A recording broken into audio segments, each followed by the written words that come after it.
Nah, dia tuh mantau dari jauh kayak sembunyi-sembunyi gitu kan. Iya. Ternyata emang ada yang mendatangi noda itu. Ada. Pakai hoodie hitam, pakai masker, hoodie panjang gitu. Terus juga ia itu membawa beberapa jeruk, mengeluarkan sesuatu dari kantongnya yang ternyata itu jeruk, diperusin di situ.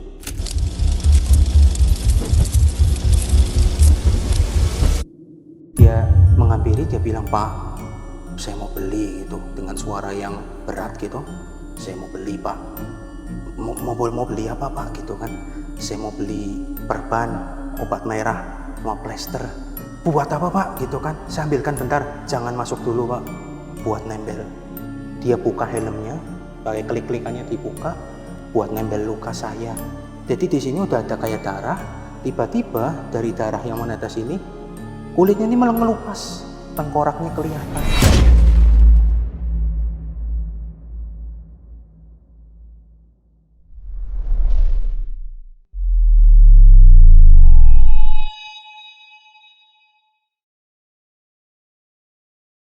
Assalamualaikum warahmatullahi wabarakatuh. Kembali lagi di Lentera Malam dan sekarang kita masih ada di edisi podcast spesial Yogyakarta. Malam ini agak unik nih karena narasumbernya itu agak Jogja minggir sedikit tapi minggirnya 3 jam ya. Itu cukup jauh, itu di Banjarnegara. Dia sempat-sempetin luangin waktunya untuk mampir ke Lentera Malam yang lagi ada di Yogyakarta. Dia akan cerita tentang pengalaman mistis yang dialamin di kota tempat dia sehari-hari mencari nafkah, yaitu di Banjarnegara. Kita sapa dulu aja narasumbernya, udah ada di sebelah gue, udah ada Mas Risya. Mas Risya, apa kabar Mas Risya? Baik, alhamdulillahirabbil alamin. Banjarnegara, Yogyakarta, Heeh. 3 jam. Serius. Asli. Tapi aman pantat ya? Aman, alhamdulillah. Karena Tambah semok aja coba. Iya, iya. Karena biasanya kita kalau naik motor lama-lama tuh, yang udah umur 30-an gitu, Ya. itu kalau jalan tuh sering ada sesuatu yang tiba-tiba mati rasa. Waduh. Itu kalau laki-laki pasti sering ngerasain tuh. Di Iya, bagian iya. tengah, bawah itu suka mati rasa tuh. Tadi aman nggak? Aman, Aman ya? alhamdulillah ya. Oke Mas Risya, nih malam ini kan jauh-jauh dari Banjarnegara mampir ke Yogyakarta. Kira-kira apa nih yang mau diceritain ke pasukan Lentera Malam ini nih?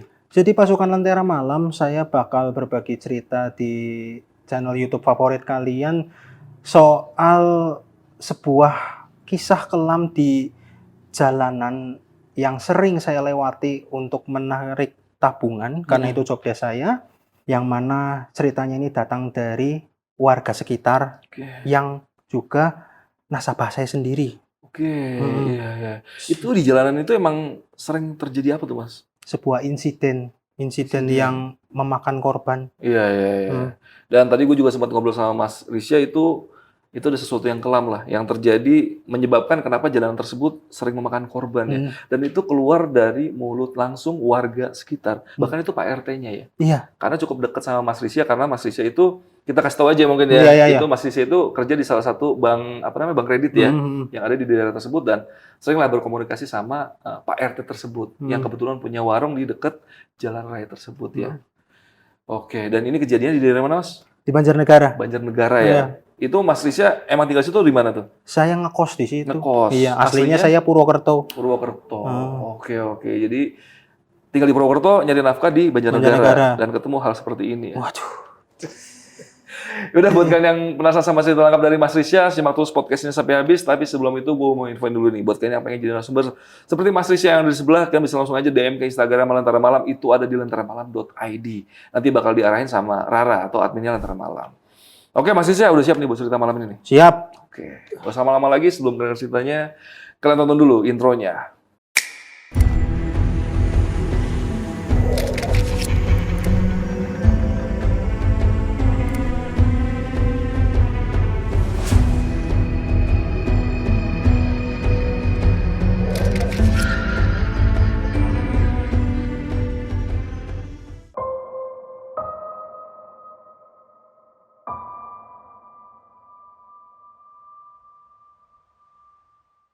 Jadi dari awal ini, saya ceritakan job desk saya dulu ya, Oke. Mas ya. Jadi saya itu kerja di salah satu bank kredit di Banjarnegara. Namun saya bukan di bagian kredit, mengenai di bagian dana. Ya, saya di bagian dana, saya menarik tabungan door to door ke rumah nasabah, ke toko nasabah, kadang juga ke pasar. Baik itu narik maupun mengurus apabila mereka mau deposito. Oke. Ya. Nah, kebetulan saya ini di kantor terbagi jadi 4 pos. pos A, pos B, pos C, pos D. Saya sudah pernah di pos B, C, D. Pos A belum pernah karena letaknya aja di ujung Banjarnegara, di dekat Tugu Selamat Datang atau pintu Selamat Datangnya gitu. Lah, waktu pas itu saya awal-awal narik, masih awal narik 1,5 tahun gitu, di tahun 2022, kejadiannya 2022 akhir, saya di pos B, ya, waktu itu, saya ini, salah satu tarikan saya, sebut saja namanya Pak Wawan, itu memang membuka sebuah toko kelontong atau toko serba ada gitu, yang mana perjalanannya dulu nggak langsung jadi toko, tapi jadi warung dulu. Iya, dari kecil ya. Heeh, saya waktu pas di pos B itu, memang saya ini sering gitu ke tempatnya beliau. Sampai suatu hari, di akhir tahun 2022 itu, saya melihat Pak Wawan ini memang tidak dalam kondisi seperti biasanya. Yang biasanya paling beliau itu waktu pas melayani saya mau ngasih uang tabungan dan buku tabungan, sorry, itu lagi pas kayak bangun tidur, paling rambutnya acak-acakan, kaosnya penuh dengan bekas-bekas orang bangun tidur. Cuman kalau yang ini beda gitu loh. Matanya udah menghitam di sini, terus juga dia itu wajahnya penuh dengan kerutan gitu, dan dia itu seperti sedang ketakutan gitu loh. Saya juga kaget gitu kan. Permisi, assalamualaikum. Seperti SOP-nya waktu narik tabungannya seperti itu. Permisi Pak, dari bank kredit, nabung boten, nitip boten gitu, atau mau nabung apa enggak, nitip tabungan apa enggak gitu kan. Nah itu si Pak Wawannya langsung ngasih uang sama buku tabungan. Pak, halo. Iya Mas, gimana gitu. Kayak wajah-wajah masih syok gitu kan. Terus saya lihat kakinya gitu kan. Oh, kakinya napak ke tanah gitu. Pak, Bapak baik-baik aja, sehat-sehat aja gitu kan. Iya Mas, saya sehat. Cuman saya habis syok Mas, saya habis kaget. Syok kenapa Pak? Kaget kenapa gitu. Akhirnya Mas, akhirnya kenapa Pak? Teror yang melanda toko saya selama ini udah selesai Mas. Teror apa Pak gitu kan? Iya Mas, teror yang membuat toko saya ini sepi. Toko saya dihantui Mas, sama korban-korban kecelakaan gitu. Pak Wawan itu menawarkan bahwa malam harinya saya disuruh mampir ke warungnya, ke tokonya. Kebetulan juga stok sembako di kos-kosan saya juga habis, jadi memang pas waktunya saya mampir ke tokonya ini. Iya. Dan memang dengan senang hati si Pak Wawan ini bercerita soal keresahannya, soal teror yang ia alami selama bertahun-tahun diganggu oleh sosok yang kena insiden di jalanan itu, Bang. Iya. Berarti emang Pak Wawan ini pengen banget cerita sama Mas Risya. Kebetulan, Iya. ibarat bahasa Jawa, dilalahnya pengen cerita sama saya. Mungkin karena emang udah deket Lebih, kali ya. karena tiap hari ketemu Senin sampai Sabtu buat malak. Malak ya. Bukan malak, lebih ke ya, tanda kutip ya. enggak narik tabungan. Iya, Dia buat narik tabungan gitu. Iya, udah sering Tabungan ngobrol-ngobrol lah. keliling, Mungkin iya udah dia sering. nyaman ngobrol sama Mas Risya. Akhirnya cerita. Dan sering beli di situ juga kalau kebutuhan kosan lagi habis gitu, Bang. Iya. Ya udah Pak, saya pamit ya Pak, istirahat Pak. Saya langsung pamit gitu kan, narik ke pos lainnya. Lah, sepulang kerja, saya balik di kos dulu, ganti baju dan mandi segala macamnya. Saya langsung ke tokonya beliau. Beli kebutuhan kos-kosan biasa lah, kayak kopi, gula, mie instan, dan lain sebagainya gitu. Barulah Pak Wawan ini langsung keluar, kita duduk di kursi kayu dan dan mejanya gitu ya. Yaitu kita duduk di situ dan barulah dia bercerita, "Pak, Bapak syok kenapa, Pak?" Mungkin saya ceritakan dari awal dulu, Mas, gitu. Cerita ini udah mendapat izin dari beliau, nama dan segala macamnya juga udah saya samarkan demi kebaikan bersama gitu ya, teman-teman pemirsa semua. Jadi si Pak Wawan ini udah menjalani usaha ini bertahun-tahun. Dari yang mulai warung sampai akhirnya jadi toko. Dan tokonya cukup lengkap gitu, Bang. Dari gas 3 kiloan ada, terus juga ada SPBU mini ada, es krim dan segala macamnya, minuman dingin juga ada di situ. Ya seperti toko pada umumnya gitu loh, teman-teman. Dan memang tokonya ini awalnya bukanya itu dari pagi sampai malam, bahkan pernah 24 jam gitu loh, karena gantian untuk berjaganya gitu. Nah, terus si Mbak Wawannya ini tuh awal mula gangguannya justru ketika ada yang beli.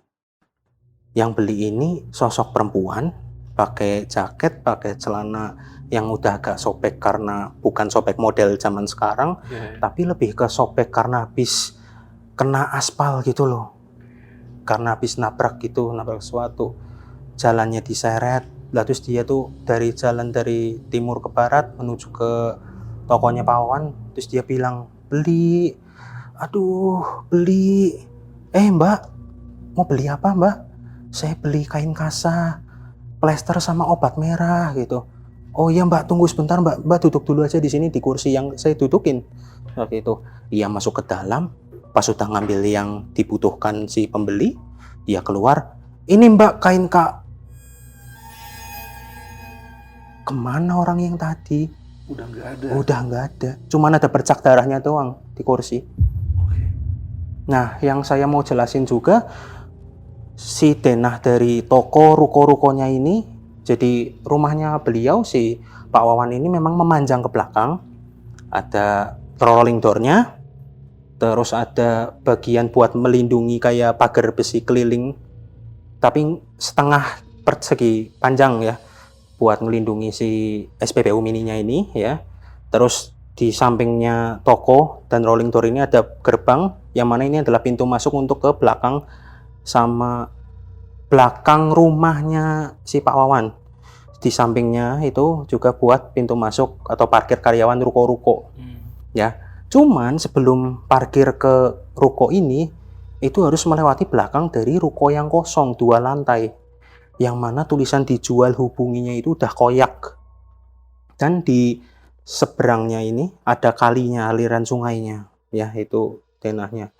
Nah terus gangguan pertama itu bikin shock karena memang pertama kalinya si Pak Wawan ini mengalami kejadian horor seperti itu. Dan ternyata memang kejadian ini udah bertahun-tahun ia alami. Dan ketika saya mendapatkan cerita ini, beliau lagi cerita langsung, emang sering diganggu sama suara batuk. Suara batuk yang TBC gitu loh, yang kenceng banget suaranya itu kan. Disertai sama suara muntah yang kencang. Dari arah ruko yang kosong itu. Yang mana ini nanti akan ada sambungannya gitu. Kenapa kok rukonya itu bisa ada gangguan seperti itu, ada kosongnya gitu kan. Gangguan dialami, terus Pak Wawan ini bener-bener heran gitu loh. Biasanya tokonya rame. Terus juga biasanya banyak pembeli, entah itu yang beli rokok lah, beli telur, beli sembako dan lain sebagainya, atau ngisi bensin di situ. Kok ini mendadak sepi padahal udah jelas-jelas buka. Sampai pada akhirnya ada satu pelanggan yang mau ngisi bensin, "Pak, ini tokonya buka apa enggak sih Pak?" gitu. "Loh buka, orang jelas-jelas ini pintunya udah dibuka segede ini Mas, masa tutup?" "Iya Pak, hawanya kayak tutup terus Pak." "Hah?" Dia langsung melongo gitu kan, "Ini udah jelas-jelas buka Pak," gitu kan. Dia sampai ngabatin di situ, wah ini udah ada yang nggak beres nih. Sampai pada akhirnya Pak Wawan ini mengalami gangguan selanjutnya, yang mana gangguan ini cukup ekstrim gitu Bang. Gangguannya adalah waktu itu kan ia ngabarin ke WhatsApp group.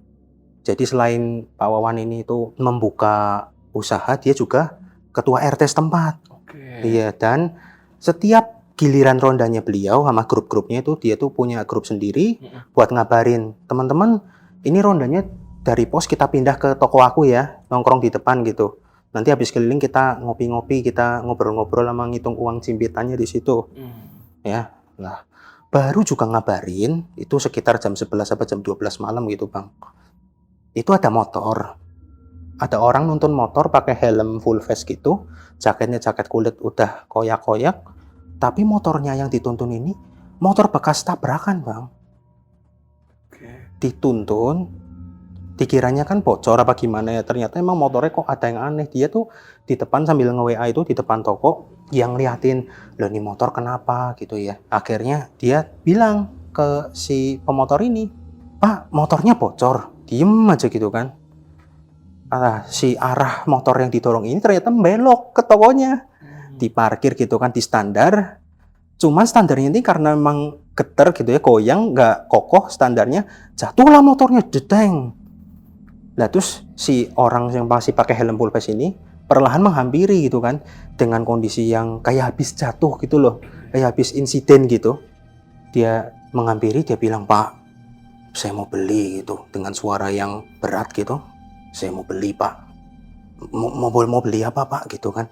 Saya mau beli perban, obat merah, sama plester. Sama main perempuan itu ya? Sama, hampir sama pembeliannya. Loh, buat apa Pak gitu kan. Saya ambilkan bentar, jangan masuk dulu Pak. Buat nempel. Dia buka helmnya, pakai klik-klikannya dibuka, buat nempel luka saya. Jadi di sini udah ada kayak darah, tiba-tiba dari darah yang menetes ini, kulitnya ini malah ngelupas, tengkoraknya kelihatan. Wah, dia langsung takut gitu kan, nyebut Allahu Akbar, Astagfirullahaladzim. Dan Pak Wawan ini punya penyakit sesak nafas bawaan gitu loh, jadi kayak semacam asma gitu. Ya? Nah, dia langsung jatuh terduduk, nabrak rolling door-nya gitu. Kayak gitu. Yeah. Nah, ada satu orang yang memang anggota rondanya ini ngelihat kejadian itu, tapi nggak ngelihat sosoknya, langsung nyamperin Pak Wawan, Pak, kenapa Pak? Kok lagi kumat ya Pak? Istighfar Pak, bentar Pak, saya panggilkan warga dulu. Akhirnya dia telepon, dia teriak-teriak, tolong gitu kan. Tim rondanya ini pada nyamperin ke toko, langsung dikasih pertolongan pertama gitu kan, dikasih minum, dikasih obat asmanya gitu kan, yang memang ada di sakunya gitu, karena tiap dia kumat kan nggak tahu kapan selalu standby obatnya gitu kan. Akhirnya dia cerita, kenapa Pak? Bapak lihat apa? Karena baru kali ini dia itu kumat di depan tokonya. Dan kumatnya emang bener-bener ngeri gitu loh, udah kayak megangin dada gitu kan, sesek banget kan. Saya ngelihat sosok ini, dia jelaskan, yang pakai helm full face, pakai jaket kulit sobek-sobek, dan memang motornya tuh rusak parah. Kebetulan motornya itu motor kayak sejenis motor sport tapi yang keluaran udah lama gitu lah. Nah, satu anggota rondanya notice, Pak, kayaknya ciri-ciri yang Bapak bilang itu saya baru nolong tadi pagi yang habis insiden 100-500 meter dari sini. Dan dia kan kaget, kita kecelakaan udah banyak banget di jalan sekitar sini. Ternyata korinnya ini, mereka nggak bilang arwah ya, korinnya ini pada menghantui toko saya. Waktu berlalu, gangguannya masih ada gitu. Yang satu gangguan yang nggak kelihatan ini lebih aneh lagi Bang. Jadi toko kan tutup. Kalau udah tutup, rolling door-nya dirapetin, gerbang rumahnya yang samping itu juga dirapetin, dan bagian SPBU mininya yang tiada gerbang muternya itu kan dikunci. Ya kan? Suatu hari, setiap gas 3 kiloan itu kosong tuh kan, gas kosongnya disusun gitu ya, ke atas gitu ya. Nanti pas pagi-pagi, pas bagian truknya itu ngambil, tinggal jemput uang ya, udah gampang gitu kan. Dan di depan itu ada kamera CCTV, udah ngerekam. Ia tuh denger, saking takutnya gitu ya, saking aware-nya sama toko, dia tuh tidur di belakang etalase. Jadi ada kayak kasur lipat gitu, dia tidur di situ. Ia nih denger ada orang ngelemparin pakai batu ke rolling door-nya. Tak tek gitu kan. Dia kan awalnya nggak menghiraukan sampai bilang, berisik, ngapain lempar-lempar. Lah waktu pas dia itu udah bilang gitu, nggak lama itu ada suara kayak grungteng. Akhirnya kan dia bangun, buka rolling door-nya, kaget dikira maling apa. Ada satu gasnya yang udah geletak gitu loh, ngeletak di situ, tertaruh di situ. Iya, lihatlah CCTV kan. Ternyata memang ada di videonya CCTV itu, ada kayak lemparan kerikil, dan juga ada seperti sosok yang tidak terekam, cuman gasnya itu melayang dilempar ke rolling door-nya itu. Saya ditunjukin videonya, cuman saya minta, dia bilang nggak boleh. Oke. Iya. Itu berarti kayak nggak ada sosoknya, cuman ada lemparannya. Lemparannya ada dan kencang. Yang anehnya, biasanya harusnya kalau lemparan sekencang itu kan menimbulkan bekas. Ini nggak ada. Nggak ada bekas penyoknya. Di rolling door-nya aman-aman aja? Aman-aman aja. Nggak ada goresan, nggak ada apa gitu loh. Ya sampai heran sendiri loh.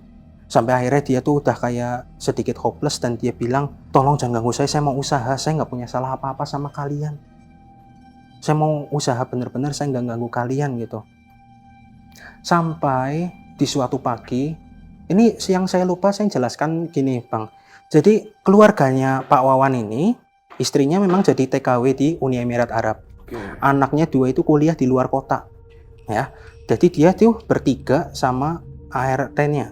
Pak Wawan, ART-nya 2 laki-laki sama perempuan. Salah satu dari ini kadang-kadang satu ada yang nginep, satu ada yang pulang. Iya. Kayak gitu. Lah kenapa sih ART-nya ini 2 ini nggak mau jaga? Sebenarnya juga sempat keluar masuk ART-nya, ada yang baru, ada yang lama. Karena ada kejadian yang lebih mengerikan lagi gara-gara yang menimpa si ART-nya ini.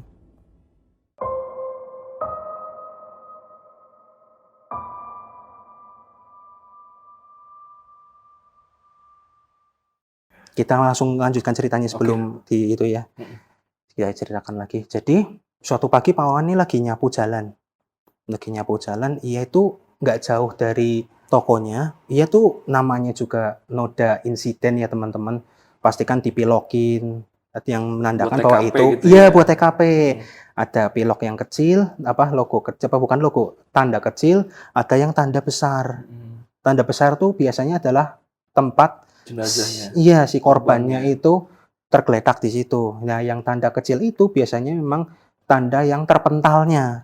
Ya, correct me if I'm wrong ya teman-teman. Terus Pak Wawan ini pas lagi nyapu melihat ada satu keanehan di noda besar piloknya ini.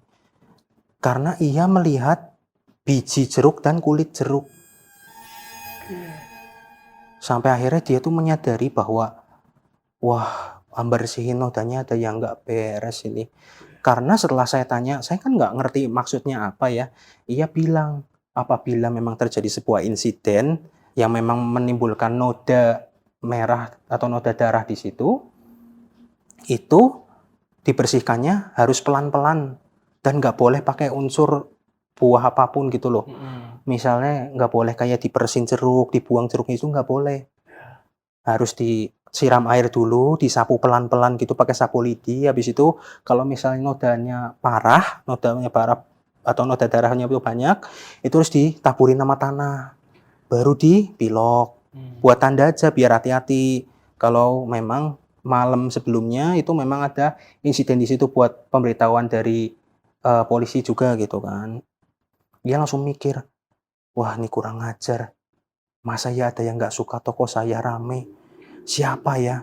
Ia menolak suuson ya, masa iya toko-toko sebelahnya itu juga yang masang gitu kan. Memang kunjungan dari pelanggan ke toko-toko ruko-ruko sebelahnya itu memang lumayan, cuman ia nggak percaya karena memang si selaku RT, ia juga menerima uang bulanan gitu loh. Aku nggak tahu uang apa penyebutannya, tapi uang kayak uang izin gitulah ke RT tiap bulannya. Jadi dan mereka baik-baik semua gitu guys. Si pemilik ruko yang tadi saya bilang yang makanan, yang pakaian, ya pokoknya baik semua gitu kan. Sampai akhirnya dia foto, ia kirimkan ke grup warga sama grup ronda.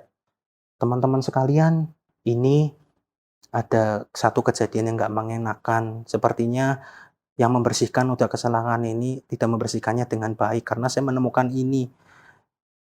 Nah, ada warga yang komen, bilang, wah Pak, ini memang sengaja Pak, kayaknya memang dibikin bersihinnya nggak bersih, biar si korinnya ini menghantui ke tokonya Bapak. Kayak gitu. Nggak lama kemudian, si Pak Wawan ini ngusul gitu ke warga, bahwa kita mesti pantau, kalau memang ada insiden lagi, pantau terus sampai dia bersih, takut-takutnya ada orang yang iseng buat menaruhkan jeruk ini. Meres jeruk ini harus dipantau. Kalau sampai orangnya ketangkep, kita adili. Tapi jangan main hakim sendiri, kita adili. Saya penasaran siapa yang tega melakukan ini. Nggak lama setelah dia itu ngabari di HP, tiba-tiba ada kecelakaan. CKB, cedera kepala berat gitu, sampai darahnya netes gitu. Ditolong, dibawa ke rumah sakit terdekat, langsunglah di sini diberesin gitu. Alhamdulillah sih korbannya selamat. Ya, korbannya selamat. Nah, terus dipantau dibersihin. Yang bersihin warga sekitar aja biar saya mantau noda ini nanti. Kalau memang saya menemui yang meneteskan jeruk itu, saya akan tangkap. Dipantau, dibersihin sampai berjam-jam, nggak ada. Nggak kelihatan pelakunya. Keesokan harinya, pas sebelum maghrib, ada anak sekolah pulang, kecelakaan juga, insiden juga. Di lokasi itu juga? Beda beberapa ratus meter sebelum itu. Cukup parah lah insidennya, kayak kelindes gitu, Bang. Siswi, ya, sempat masuk ke media sosial Banjar juga waktu itu. Langsung dipantau. Teman-teman langsung ngumpul, ini ada yang insiden lagi. Kita pantau, saya yakin dapat pelakunya hari ini. Oke. Nah, akhirnya dipantau, korbannya langsung dibawa ambulan ke RS, keluarganya diberitahukan, langsung noda segala macam itu kerja sama polisi dibersihkan. Lah, dia tuh mantau dari jauh kayak sembunyi-sembunyi gitu kan. Iya. Ternyata emang ada yang mendatangi noda itu. Ada. Pakai hoodie hitam, pakai masker, hoodie panjang gitu. Terus juga ia itu membawa beberapa jeruk, mengeluarkan sesuatu dari kantongnya yang ternyata itu jeruk, diperesin lah di situ. Disobek, dikupas-kupas, diperesin. Langsunglah ada yang menyergap dari segala arah kan. Disergap, langsung dibawa, dipinggirin ke pinggir tokonya. Udah marah-marah dia mengumpat-ngumpat lah si Pak Wawannya ini. Karena biasanya beliau ini kan dikenal sebagai orang yang sabar, orang yang supel sama warga. Baru kali ini si warga ini pada ketakutan sama marah. Iya kaget juga. Kamu saya cari selama ini, ketemu juga kamu. Maksud kamu apa? Kamu gak suka toko saya rame? Kamu iri sama usaha saya? Ha? Sekarang warga buka identitas saya penasaran siapa pelakunya ini. Kira dibuka hoodie-nya, dibuka maskernya. Ya makin terperanjat Pak Wawan. Kenapa? Karena pelakunya adalah Pak Tono. Pak Tono ini adalah mantan karyawan ruko kosong itu. Yang tadi saya ceritakan, yang memang jualan di situ tuh nggak pernah laku gitu loh. Karena ruko itu udah beralih fungsi Bang, berkali-kali. Dan pemiliknya, setiap orang yang memegang usaha di situ, kepalanya ibaratnya kayak pemilik usaha dan yang bertanggung jawab di situ, sebagian besar mati dengan cara yang sama. Batuk dan muntah darah.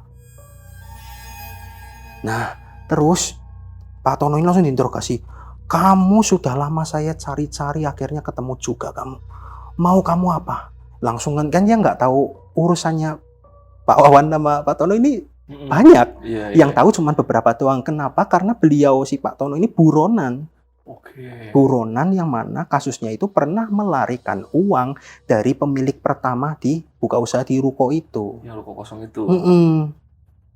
Kenapa dia melarikan uang? Karena memang dia itu keinginannya naik upah, naik gaji, itu nggak dikabulkan sama bosnya. Nah terus dia menjelaskan, dia minta maaf Pak, saya nggak berniat seperti itu. Kamu nggak berniat seperti itu, tapi toko saya jadi korban. Saya nggak mau tahu, kamu harus saya serahkan ke polisi. Bukti sudah saya kantongi, apalagi cerita lama kamu di usaha ini, usaha yang sebelah ini, di ruko ini. Saya akan kabari si pemilik ruko ini. Karena si pemilik ruko ini itu ada di Bangka Belitung. Jauh. Jadi emang udah nggak peduli ini ruko mau kosong, mau isi. Karena memang udah saking menyeramkan itu dan sempat jadi cerita horor di warga sekitar di ruko kosong itu. Esoknya, paginya, itu malam udah diserahin ke polisi. Besok paginya ia mencoba menelpon si Kokoh. Kokoh itu karena memang yang punya orang Tionghoa, ia telepon. Tapi nggak ada balasan. Sampai akhirnya ia memulai buka toko lagi. Dia telepon sebelum tokonya buka, dia telepon. Terus nggak ada jawaban, terus dibukalah toko. Dibuka seperti biasa, emang kalau dia buka toko, itu emang stretching dulu gitu loh. Habis itu baru nyapu. Ya bapak-bapak banget lah ya. Nah terus ekor matanya ia tuh ketarik untuk melihat ke lantai 2 rukonya ini. Ruko yang kosong itu? Ruko yang kosong itu. Ia begitu kaget karena memang ada banyak banget manusia, sosok manusia yang melambaikan tangannya minta tolong. Beberapa diantaranya ia pernah layani sebagai pembeli. Ini pagi-pagi nih? Pagi-pagi habis subuh. Masih srengenge, kalau katanya orang Jawa lagi. Srengenge itu kayak matahari mau terbit. Ya. Ya langsung telepon saudaranya yang di Purwokerto. Ia kabari ke grup lagi. Gitu kan. Ia telepon dulu saudaranya di Purwokerto. Dek, kamu punya kenalan sejenis kayak Goklin, tau nggak? Goklin yang tim bersih-bersih. Tim bersih-bersih, tapi yang satu grup itu rame gitu loh. Iya Pak, Dek punya. kirim ke sini ya, ke tokonya Pak D. Pak D mau beres-beres besar, ya bilang gitu kan. Tokonya Pak D yang diberesin, tokonya Pak D mau udah ada yang diberesin ini, pokoknya ada lah. Pak D mau kirimin gitu, kirimin buat bersih-bersih sini. Pak D tunggu ya pagi ini. Akhirnya dicariin koklinnya sejenis itu, Iya, iya. grup bersih-bersihnya akhirnya datang. Nah sebelumnya kan ngabarin si petugas kebersihan ini, ngabarin, Pak ada alat-alat yang Bapak request nggak Pak buat bersihin gitu Pak. Ya saya minta sapu panjang, vacuum cleaner, pel, dan lain sebagainya. Yang penting ini toko harus clean ya, soalnya ada yang mau nyewa. Saya mau menghidupkan toko ini lagi. Oke. Saya mau menghidupkan toko ini lagi. Setelah telepon itu si petugas kebersihannya selesai, tiba-tiba ada nomor tidak dikenal, nelpon si Pak Wawan. Yang ternyata itu adalah II-nya si Kokoh. II itu masih kayak kerabat gitu lah. Kan ada Cici, ada II, ada Koko, ada Oo, pokoknya penyebutannya macam-macam. Si II-nya ini nelpon dengan suara yang ternyata emang udah sepuh gitu ya. Halo, gitu kan. Iya, halo. Kamu kawan ya? Iya. Ini siapa? Iya, saya II, saya adiknya si Oo gitu. Oh iya, gimana? Iya, saya udah nyampe di Jawa, mau ke toko. Saya mau minta maaf sama semuanya. Saya mau cerita di situ aja. Bentar lagi saya sampai ruko. Oh iya, iya, iya, saya tunggu, nanti saya kasih suguhan yang enak-enak gitu. Karena emang sama pemilik sebelumnya, si Pak Wawan ini emang kenal banget. Singkat cerita sampailah si ini di tokonya Pak Wawan. Disitulah ia cerita sambil menangis kan. Ia minta maaf karena selama ini dari si pihak Kokohnya udah pensiun sampai diterusin sama saudara-saudaranya, dia megang usaha dari yang dealer motor, pakaian, makanan, itu memang memakai penglaris semua. Yang memakan tumbal. Ya, ia meminta maaf, ia minta nangis-nangis, dia bilang, bisa nggak Pak Wawan bantu saya jual ruko ini? Kalau nanti laku, kita bagi 50-50.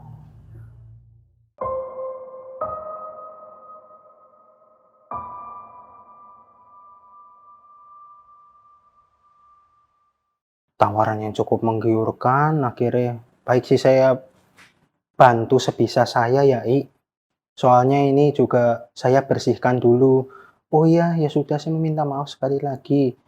Akhirnya si kunjungannya sama keluarganya beberapa udah selesai, diisi sama ngobrol-ngobrol beramah tamah, nya langsung pulang gitu.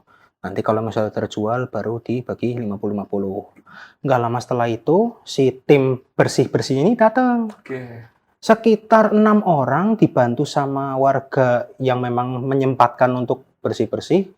Ya kan memang rata-rata bapak-bapak di sana juga ada yang pensiunan juga, ada yang memang pekerja lepas juga. Punya banyak waktu lah Ada yang banyak waktu, akhirnya datang dan untuk membantu. Akhirnya sebelum si grupnya Pak Wawan ini masuk, lebih dulu dipersilakan sih grup bersih-bersihnya ini masuk untuk bersihin. Nah di sini baru berunding si Pak Wawan sama 3 orang ini, si teman-temannya grup ronda ini. Pak, saya lihat penampakan di lantai 2. Banyak orang melambaikan tangan, saya baca mimik wajahnya, dia minta tolong. Ya sudah Pak, ini jangan sampai tim bersih-bersihnya itu tahu di lantai 2 ada sesuatu. Jadi nanti semua barang-barang peninggalan bekas-bekas yang toko, yang dealer itu nanti kita keluarkan semua Pak. Kita loakin aja, kita urusan yang lantai 2 biar kita semua yang ngekip. Akhirnya setelah si grup bersih-bersihnya ini mipil-mipil bersihin, itu si Pak Wawan dan tim itu langsung naik ke lantai 2. Di lantai 2 ini sempat macet gitu kan kuncinya kan, karena gemboknya udah karatan. Akhirnya dipaksa buka gitu kan, pakai kayak alat besi kayak linggis kecil gitu, dipaksa dibuka, langsung segala kemungkinan yang ada di sini kita siap kita siap hadapi ya. Dibuka kan, jelek, langsung keluar kayak debu-debu asapnya gitu loh ya. Ya namanya ruangan udah lembab banget, nggak pernah dibuka, debunya itu keluar semua gitulah, banyak sarang laba-labanya, dan pokoknya emang bener-bener ruangan yang sangat lembab banget loh. Pak Wawan inisiatif, Pak Wawan kan, biar cahayanya masuk, bukalah jendelanya dulu, koran-koran yang menghalangi ventilasi disobek-sobekin biar cahaya itu langsung masuk loh. Jadi biar nggak harus nyalain lampu buat bersih-bersih di lantai 2. Nah, di lantai 2 ini ia hanya menemukan banyak dus dan ada satu lemari yang lagi-lagi terkunci. Ya, dusnya dibukakin satu-satu karena dia penasaran apa isinya ini. Kok bisa-bisanya saya dapat kabar dari II bahwa memang usahanya ini itu memang pakai penglaris buat menarik pelanggan yang memang ini tuh usahanya yang haram ini tuh usaha dalam arti penglarisnya ini tuh kok sampai memakan korban jiwa. Akhirnya dibukain satu-satu. Ada pakaian-pakaian lawas yang bekas jualan dulu yang memang saya yakin itu kayaknya barang retoran cuman belum sempat diretur gitu ya. Dia barang dagangan dari toko tersebut gitu ya. Ada helm juga, helm yang pabrikan. Kalau beli motor kan kadang ada helm yang bawaan itu ya. Nah, ada jaket juga satu set tapi model lawas banget lah. Terus juga dan yang paling mengejutkan ada satu dus besar di lakban gitu, akhirnya dibuka ternyata isinya yang ini unexpected banget. Isinya itu kayak jubah-jubah gitu loh, warna hitam. Banyak lah, kayak dia nggak nyebut jumlahnya berapa gitu. Dan yang lebih bikin kaget lagi, pas lemarinya dibuka, kan cuman berempat doang. Bapak-bapak, ini kita cuman butuh nyali, kayaknya kuncinya cuman ada di lemari ini. Mari kita buka bareng-bareng. Ada yang pegang pintu kanan, ada yang pegang pintu kiri. 1, 2, 3, bismillahirrahmanirrahim. Dibuka. Ada banyak botol kecil segini yang warnanya itu merah darah gitu. Dan ada juga ketika dibuka di laci kecil lemarinya itu kayak gulungan-gulungan bertuliskan aneh gitu loh. Bahasanya bahasa aneh gitu kan nggak tahu. Bapak-bapak, ini kita amankan yang paling utama, ngamanin ininya aja sama bagian jubahnya. Kita bersihkan ini tapi jangan sampai pihak pembersih-bersihnya ini, petugas bersih-bersihnya ini tahu. Kita turunkan dulu ini semuanya, dus-dusnya, terutama kita turunkan yang pertama tuh yang barang-barang yang klinik ini, kita ke tanah lapang, kita gali lapangan tanahnya itu, kita bakar di situ, nanti kita timbun. Baik Pak, tapi kita sebenarnya kekurangan orang kalau berempat doang. Iya, nanti saya kabarin nama bapak-bapak yang lain sehabis pulang kerja, tolong minta bantuannya. Tolong cerita ini, jangan sampai ketahuan sama warga dulu. Baik Pak. Akhirnya dibawa turun semua barangnya tuh. Dari yang helm jaket tadi, sisa-sisa dagangan tadi, terus juga sama barang-barang kliniknya tadi. Dan lemarinya juga dibawa turun. Itu yang paling susah. Karena dari petugas kebersihan sama bapak-bapaknya ini juga bergotong royong buat nurunin lemarinya. Cukup besar ya? Besar. Apalagi lemari model zaman dulu Bang. Itu udah lemari baunya juga udah kayak nggak enak banget. Apalagi buat naruh benda-benda kayak gitu kan. Diturunin, terus singkat cerita itu udah bersih semuanya.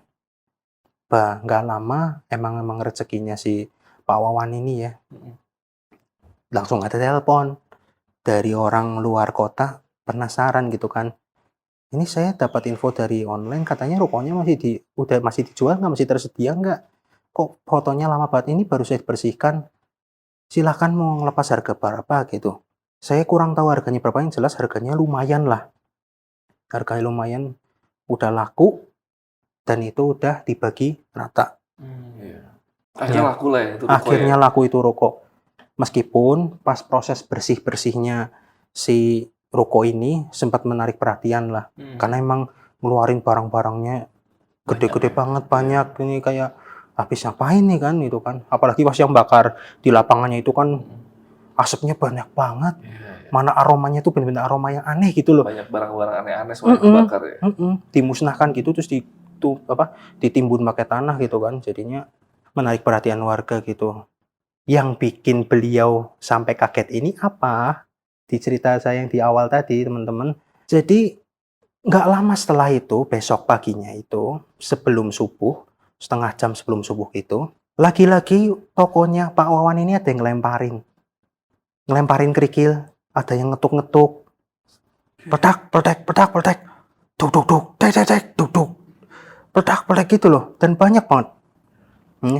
Banyak banget yang suara-suara ketukan segala macam itu, sampai akhirnya ya sendirian, ya beranikan diri, ya Allah mudah-mudahan ini gangguan yang terakhir. Dibuka, digeser, kerek. Benar, memang ini adalah gangguan yang terakhir. Karena Saking terganggunya ia sampai pingsan sambil memegang dada. Bahkan sampai warga-warga sampai kaget bahwa wah ini udah meninggal kayaknya Pak Wawan ini. Saking kagetnya. Gangguannya apa Bang? Jadi bukan para warga, I'm sorry. Jadi para sosok-sosok yang pernah beli di tokonya, yang nampak di ruko itu yang di atas, itu pada baris, pada mengucapkan terima kasih ke Pak Wawan. Yang bikin dia syok, yang bikin dia pingsan, mereka mengucapkan terima kasihnya dengan wujud yang tidak baik-baik saja, alias dengan kondisi luka-luka. Waduh, itu saya sampai syok gitu loh waktu pas dengarnya itu kan. Nah terus dia akhirnya cerita semuanya. Pas saya minta izin itu, dia cerita lagi tambahan. Lah berarti sosok yang batuk-batuk ini di ruko itu siapa? Karena ia bilang waktu pas membersihkan ruko-ruko itu memang ditemukan kayak bekas cairan di lantai yang mengering, kayak bekas muntahan. Bekas muntah. Lah ia bilang, nggak tahu Mas, mungkin ya Mas kalau memang tebakannya saya benar, ini sosok yang dulu menyerupai yang sempat megang ruko ini Mas. Yang saya lupa ceritakan bagaimana keadaan si Kokoh itu, si kakaknya si ini. Ia yang memulai semua pesugihan itu. Ia sakit keras. Dan gak lama, itu kejadiannya gak lama setelah si Koko meninggal, si I itu menelpon beberapa hari setelahnya. Si Kokonya udah meninggal dengan keadaan yang badannya kurus kering, tinggal kulit sama tulang, rambutnya sudah memutih dan mulutnya menganga. Dan yang anehnya lagi Bang, ketika nyawanya dicabut, itu dia batuk-batuk darah juga.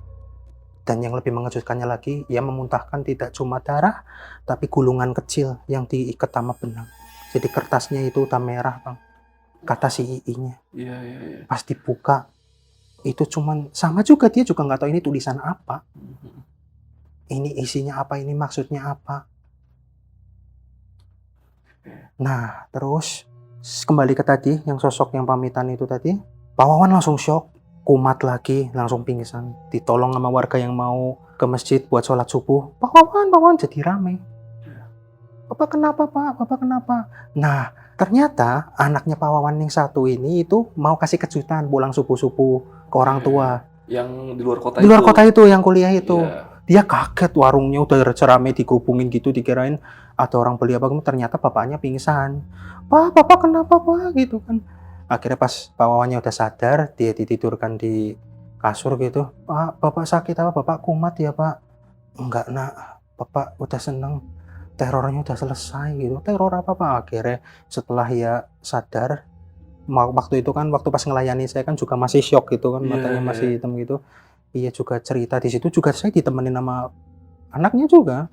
Jadi saya bercerita dengan misalnya Pak Wawan ini, ditemenin sama para warga dan grup rondanya juga ikut datang, ikut ngopi. Jadi emang validasinya udah dari semua Bang.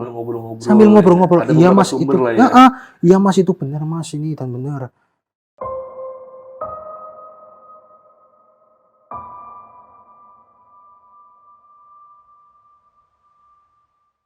Sampai akhirnya waktu pas saya minta izin, saya tanya lagi, saya ulik lagi ke Bapak Wawannya kan. Pak, terus IRT atau ART-nya ini yang keluar masuk udah berapa? Mereka diganggu apa? Itu kan. Nah, ini yang bagian terakhirnya. ART saya udah banyak yang keluar masuk, Mas. Udah sekitar berapa? 5 ada kali. Cuman 2 ini yang setia. Kenapa, Mas? Karena memang mereka ini tidak saya izinkan menjaga toko. Saya takut mereka keluar lagi, Mas. Memang yang paling parah diganggu apa, Pak? Kalau yang perempuan, dia nggak mau nyebutin namanya gitu. Ia tuh pernah, pas saya tinggal keluar lagi acara di balai desa, ia tuh udah nangis-nangis. Nangisnya tuh nangis yang sedih kayak, dia nggak yang meronta-ronta loh. Oh, kamu kenapa kok nangis? Tangannya berdarah. Pak, tolong Pak. Loh kenapa sih? Terus dipegangin gitu kan, apa keningnya gitu kan. Kenapa? Kok tanganmu berdarah kenapa? Akhirnya tangannya dipaksa dibuka. Ia tuh nerima uang lawas zaman dulu. Cuman udah berdarah gitu loh. Setelah tenang, ditanya-tanyai si ART-nya yang cewek ini, ya bilang, Jadi ada mbak-mbak, ya, ada cewek gitu, belanja ke tokonya. Barang yang dibeli sama seperti biasa lah, plester, obat merah, sama kapas gitu.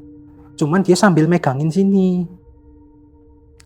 Lah, waktu pas dia bilang, "Mbak, kenapa Mbak sini, Mbak? Apa?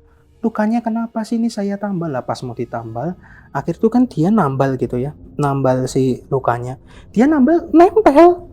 Si plasternya nempel gitu. Obat merahnya dia sambil kesakitan gitu kan. Cuman pas kesakitan megang gitu, dingin banget loh badannya. Ya terus sudah ditambal, dia ngeluarin kayak uang gitu. Uang 100 ribuan katanya. Tapi model lawas banget. Langsung diterima, digenggam gitu. "Mbak, makasih ya Mbak, semoga kebaikannya dibalas sama yang di atas." "Oh iya, terima kasih." Kondisi jalan waktu itu lagi rame kan, lalu lalang. Kok bisa-bisanya si sosok yang habis diobati lukanya ini itu tuh berjalan gitu cepat, dia menghilang di tengah tabrakan kendaraan. Orang itu kalau ditabrakan mesti bunyi gitu kan, hantaman dar der gitu kan. Ini enggak, menembus gitu. Yang bikin dia nangis pas dibuka ini uangnya udah berdarah. Itu yang bikin dia shock. Bukan cuman itu, ART yang cowok lebih parah lagi. Itu masih sore lah, masih habis isya kayak gini lah ya. Itu baru baru aja habis sholat isya gitu. Ada yang lemparin lagi, tang teng gitu kan. Ternyata ada bocah kecil. Bocah kecilnya ini kumal banget itu lah. Dia bahkan yakin kalau anak kecilnya emang anak pada umumnya, cuman emang kumal aja gitu loh. Pakai baju kayak kartun-kartun gitu beserta satu setelannya lah, kaos sama celana pendeknya. Cuman ia sampai ngelihat bahwa ini anak nakal banget. "Hei bocah, jangan ngelemparin kerikil ke sini, jangan iseng banget kamu." Lah si bocah ini cuman nengok doang, ngelemparin itu kerikil ke rolling door-nya, ya cuman ngelihat. Tiba-tiba nggak lama itu si ART si cowoknya ini yang lari ketakutan gitu loh. Tokonya ditinggalin ngablak gitu. Posisi pawawannya ini juga lagi keluar. Kenapa dia lari ninggalin si tokonya? Karena nggak lama itu setelah si ia tatap-tatapan sama si bocah ini, si anak kecil ini cuman megang mata gitu. Yang bikin shock adalah matanya itu dilepas gitu, bola matanya. Sampai keluar darah, dilempar gitu ke arah ART-nya. Nggak cuma satu, dua-duanya. Jadi udah keluar kayak tangis darah gitu. Wah langsung lari kan, tolong gitu kan. Lah dia kan nggak tahu apa-apa juga kaget kan. Maksudnya si pawawannya itu baru nyampe, orang disuruh kerja jaga toko aja nggak bisa, malah ditinggal kayak gini. Aduh, ada maling nggak ya? Akhirnya dia cek laci uang, dia cek CCTV segala macem. Loh kok kayak ada cuman kayak lemparan doang gitu. Kayak sesuatu yang melayang terus kena sesuatu gitu. Terus dia cuman ngeliat si ART-nya ini lari. Terus anak kecilnya nggak ada? Nggak ada. Sampai ada satu lagi gangguan yang baru dan aneh. Tapi akhirnya dia bilang, ini udah mending saya ruqyah tokonya aja sepertinya biar benar-benar bersih dari elemen jalanan yang celaka. Satu sosok terakhir yang dia bilang itu menyeramkan adalah seperti biasa habis buka toko pemanasan dulu kan, terus baru nyapu-nyapu jalan sambil nyemprot burung biasanya ya. Iya benar, sarung. Ya gue ya starter pack bapak banget kan. Cuman dia nggak nyiram jalan pakai air selokan, enggak, karena aliran kali doang kan dia kan. Terus pas dia pemanasan dia tuh kaget. Ini dia buka tokonya agak telat lah, jam 6-an gitu. Dia kaget dari arah barat gitu. Kan jalan cuma lurus doang bang. Menuju ke kota itu jalan cuma lurus. Sengaja saya nggak sebutkan di mana. Yang penting itu tadi denahnya seperti itu. Ia tuh ngelihat ada orang jalannya tuh sempoyongan gitu. Jalan-jalan dikit jatuh gitu. Yang anehnya kita kalau jalan kan mesti dibantu tangan buat berdiri. Ini dibantu sama kepala doang gini bang. Set. Jadi kayak gini loh. Set. Itu aneh. Jalan tapi perlahan-lahan pas Pak Wawan itu ngelihat, itu kok makin cepet jalannya gitu loh. Kalau memang itu manusia, Dari arah berlawanan udah ditolongin dong. Iya. Sama motor yang lewat atau mobil yang lewat. Ini kayaknya cuma dia doang yang lihat nih. Kawan doang yang Iya. Wah, dia pas si sosoknya itu mau mendekat, udah langsung masuk lagi ke toko. Yang lucunya ada yang ngetok lagi. Teng. Saya jatuh kok nggak ditolongin. Itu yang memutuskan si Pak Wawan ini langsung meruqyah tokonya. Ada di Rukia lah itu toko. Akhirnya digelar pengajian gitu, di ruqyah tokonya. Alhamdulillah sampai sekarang paling-paling pas saya izin minta ceritanya, suara batuk-batuknya masih kedengaran. Anehnya, saya tanya, loh Pak, ini kan udah deal tinggal ditempatin tuh uang. Iya, saya nggak tahu Mas, saya hubungin lagi kapan ditempatin, kamu ditempatin. Dia bilang besok, sampai akhirnya saya udah nggak diangkat lagi teleponnya tiap saya itu. Bersih mah udah bersih Mas. Iya. Gitu. Berarti pembeli yang baru itu sama sekali belum nempatin Belum itu? nempatin. Udah deal. Dan suara batuk itu masih ada? Dan masih ada. Cuman saya nggak tahu apakah muntahannya itu ada lagi apa enggak. Saya pas izin gitu ada yang batuk, cuman karena memang udah diruqyah si Pak Wawannya ini juga agak sengak gitu ya. Iya. Batuk mulu, beli obat sini di sini gitu kan. Pak, Bapak jangan begitu. Nanti kalau memang dia ngetok-ngetok Bapak lari lagi. Iya Mas, bercanda Mas gitu. Gitu Mas. Waduh, itu cerita yang bikin saya juga merinding. Iya. Pas saya dapat ceritanya langsung, pas saya minta izin juga sebelum ke sini. Karena saya juga punya warung di rumah. Alhamdulillah sih aman, paling-paling tetangga suka ngebon gitu loh Mas. Jepang hancur karena bom Hiroshima.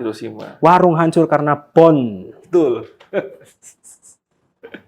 Gitu aja Mas cerita dari saya. Oke. Ini aku mau info dulu nih kalau Mas Risya ini juga punya konten di Spotify sama Noise ya. Itu podcast. Mas Risya boleh jelasin nih podcastnya itu podcast apa nih Mas? Jadi podcast saya ini namanya Blaka Suta Podcast. Udah ada di Spotify dan juga di Noise. Sebenarnya inti dari podcast ini adalah podcast bergenre social and culture gitu ya.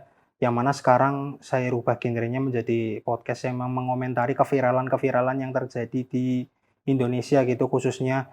Tapi ada horornya juga Bang. Iya, horornya tuh ada Samidi, kisah misteri dan memedi, ada Saori, kisah horor ngeri, dan ada juga yang terakhir Titi Tweet. Titi Tweet itu adalah tilisik dan tinjau utas Twitter terhoror. Sudah izin juga sama penulis Twitternya, penulis utasnya. Iya. Berarti intinya kontennya Mas ini lebih banyak nge-review. Jadi untuk reaction ya? Reaction dan juga untuk ngobrolin keresahan, kadangnya curhat di podcast juga gitu. Banyak lucu-lucunya juga? Banyak. Karena pokoknya selain 3 konten horor ini itu lucu semua. Iya, karena saya juga baru tahu pas tadi ngobrol ternyata Mas Risya ini juga stand up comedian. Mediocre. Stand up comedian di domisili Purwakarta. Di Purwokerto. Purwokerto ya. Jawa Barat ya. Ini Purwokerto.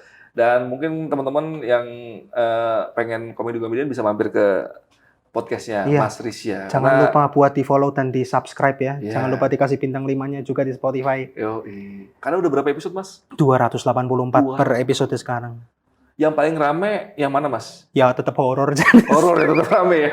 Tetap horor malah waduh. Iya. Ya nanti kepoin aja mungkin Instagramnya juga Mas Risya boleh. Iya, kalau mau dapat update info podcastnya bisa langsung aja ke @blakasutapodcast. Terus kalau mau lebih dekat gitu, sama saya mau Instagram pribadi saya di @risyaars10. Nanti semua linknya gua taruh di kolom deskripsi. Ya udah paling kalau ada pertanyaan-pertanyaan yang belum sempat saya tanya dan pengen teman-teman pasukan Antara tanyain, mungkin bisa langsung mampir aja tanya-tanya langsung ke Mas Risya itu di Instagram atau di mana lagi sekali Mas? Iya di @risyaars10. Nanti gua taruh semua linknya di kolom deskripsi, nanti langsung tanya-tanya aja yang pengen kalian tanyain ke Mas Risya langsung. Ya udah. Makasih banget nih Mas Risya udah nyempetin waktunya Bang. Dari Banjarnegara mampir ke Jogja demi membagi ceritanya, pengalaman mistisnya itu ke pasukan Antara Malam semua. Iya. Mas Risya, makasih sekali lagi Mas Risya. Sama-sama Bang, saya juga terima kasih banyak. Sama-sama. Udah dikasih kesempatan tampil di sini. Sama-sama Mas. Iya. Udah paling podcast malam ini cukup segini aja. Gua di Dalam Antara Malam dan Mas Risya dari apa tadi nama podcastnya? Dari Blaka Suta Podcast. Blaka Suta Podcast, izin pamit. Bye.